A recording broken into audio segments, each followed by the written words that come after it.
इंशाअल्लाह ताला। अजीज़ान गिरामी, आप हजरात बखूबी वाकिफ हैं कि इंतखाबी सिलसिला चल रहा है। आपके दरमियान तमाम जमातें हैं जो आपके दरवाजे पर आकर दस्तक दे रहे हैं, वोट की भीख मांग रहे हैं। दोस्तों, 70 साल हो गए। इन 70 साल दौरे आजादी के अंदर जिन हुकूमतों का हमने साथ दिया, उन लोगों ने हमारे हुकूक से हमको महरूम कर दिया, हमारे साथ हक तलफी की और आज आकर हमसे वोट की भीख मांग रहे हैं।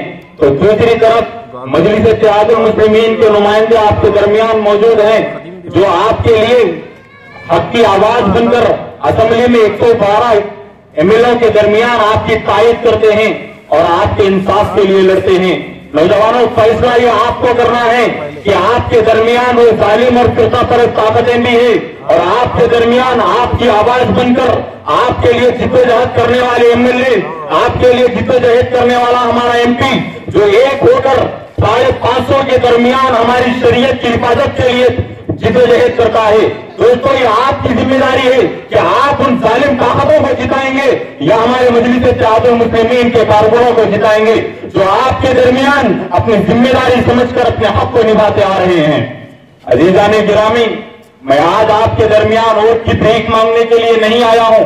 मैं आपके सामने हिंदुस्तान के हालात को बयान करने आया हूं और ये बतलाने आया हूं कि नौजवानों, जागो, जागने का वक्त है। हिंदुस्तान के हालात बहुत खतरनाक आने वाले हैं। याद रखो, अगर इसी तरह हम खामोश रहेंगे तो आपके आंखों के सामने हमारे मासूम बच्चों को कत्ल कर दिया जाएगा, दीवारों से टकरा दिया जाएगा, जिसके नतीजे में उनके भेजे निकल कर गिर जाएंगे। अगर आप इसी तरह खामोश रहोगे तो आपके आंखों के सामने हमारी माँ और बहनों की इज्जत आबरू के साथ छेड़ा जाएगा। नौजवानों, इस वक्त हम कुछ नहीं कर पाएंगे। वक्त है हमें एक होने का, मुत्तहिद होने का और जमाने को ये बतलाने का कि हम एक होते हैं तो 313 होकर 1000 पर गालिब आ सकते हैं। हम लोगों ने मुल्क के आजादी के लिए जो मेहनत की, जिद्दोजहद की, अपने खून के कतरों से इस मुल्क को संवारा और सजाया, लेकिन आज ये बीजेपी वाले, संकरीवार वाले आज मुसलमानों को दहशतगर्द कह रहे हैं। आज मुसलमानों से मुल्क की वफादारी का सर्टिफिकेट मांग रहे हैं। मैं उनसे कहना चाहता हूं कि याद रखो रे जालिमों, तुमने गुजरात का फसाद किया, लेकिन हमने ये कहा कि हिंदुस्तान हमारा मुल्क है। उनके साथ होली खेली, फिर भी हमने कहा कि ये हमारा मुल्क है। तुमने हमारे माँ और बहनों की इज्जत और आबरू के साथ खेला, फिर भी हमने कहा कि ये हमारा मुल्क है।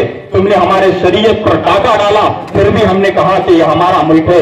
लेकिन वो जालिमों, तुम आज हमसे ये सवाल करते हो कि मुसलमानों ने इस मुल्क के खातिर क्या किया।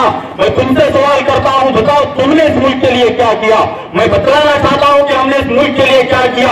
जब हिंदुस्तान अंग्रेजों के गुलामी में था तो आज ये गाड़ी और टोपी वाले मदरसों में पढ़ाने वाले, कुरान का दर्स देने वाले, मस्जिद में इमामत करने वाले, जिसको तुम एक अलग नजरिए से देखते हो, ये मीडिया वालों को भी कहना चाह रहा हूं कि मेरी आवाज को गौर से सुनो कि जिस उलमा के ताल्लुक से तुम लोग बेहुदा अल्फाज इस्तेमाल करते हो, इन्हीं उलमा ने कहा था, क्या कहा था आजादी के वक्त?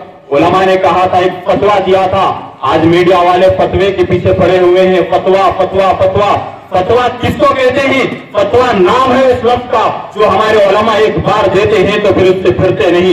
हमारे उलमा ने कहा कि मुसलमानों, जिस तरह तुम पर रमजान के महीने में रोजे फर्ज हुए हैं, जिस तरह तुम्हारे ऊपर नमाज फर्ज है, जिस तरह तुम्हारे ऊपर ज़कात फर्ज है, बिल्कुल इसी तरह तुम्हारे ऊपर मुल्क की हिफाजत करना भी फर्ज है।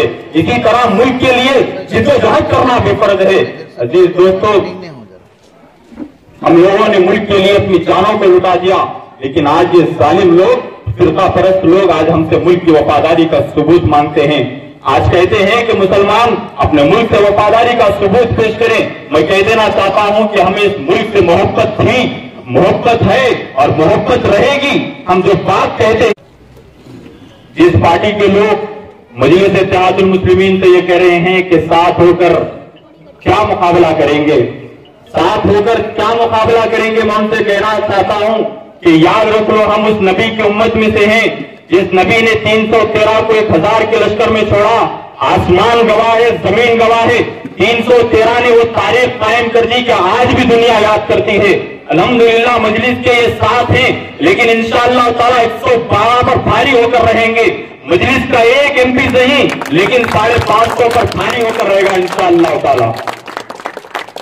मिल्लत इस्लामिया के गयूर नौजवानों, आजादी के बाद से हमने जिस पार्टी का सपोर्ट किया वो कांग्रेस पार्टी ने हमारे साथ किया। दोस्तों, हमने अपनी जान तक उसके लिए लगा दी, लेकिन उस पार्टी ने हमारे साथ किया। तो हाँ, पार्टी ने हमारे नौजवानों को जेल की सलाखें दी। अगर कांग्रेस पार्टी ने अगर कुछ हमें दिया तो हमें बाबरी मस्जिद की शहादत दी। अगर कुछ हमारे लिए पार्टी ने किया है तो वो हमारे नौजवानों के खून की नदियां बहाई है। लेकिन आज मैं आपसे काम लेंगे, जब ये जीत जाएंगे तो आपको पूछकर भी नहीं देखेंगे। अजीज दोस्तों, आज कांग्रेस पार्टी के लोग बॉडी बिल्डर या किसी पहलवान को ठहरा कर ये समझ रहे हैं कि मजलिस से मुकाबला कर लेंगे, मजलिस को हरा लेंगे।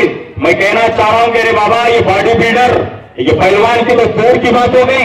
राहुल गांधी साहब, तुमसे मेरे सदर ने भी यह मुतालबा किया और मैं भी ये चैलेंज करना चाह रहा हूं कि आओ, आकर हैदराबाद से मुकाबला कर दिखाओ। अरे मेरे सदर की लोग मजलिस का मुकाबला कर रहे हैं।